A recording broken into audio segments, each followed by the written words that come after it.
Welcome back to Cars with Corey. Today we're driving a 2024 Kia Telluride SX line. Fun to drive. Cockpit is very comfortable. Let me show you some of the interior features that I like and a couple things I don't like. Take a look. Bigger center stack screen. Bigger center stack screen. Most of the buttons are down here. For the HVAC is the lower ones, but the silver buttons, as you can see, one of the cons I feel with this Kia is you can't read what the buttons say. Same with the steering wheel buttons, the silver ones, you really can't read what they are. They probably should have used like some kind of darker type of button so you can read it, but hard to read. It's got the rear view camera, video screen, so it is color.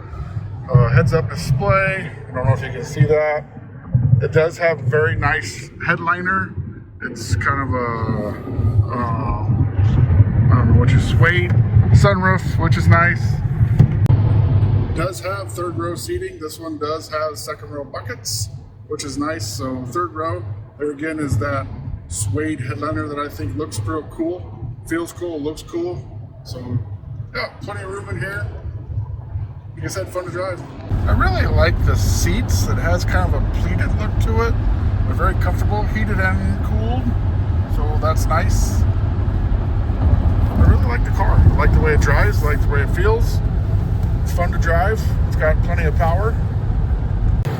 Ergonomically, it's pretty nice other than the silver buttons, because you can't read those, but it's fun to drive. This is a used one.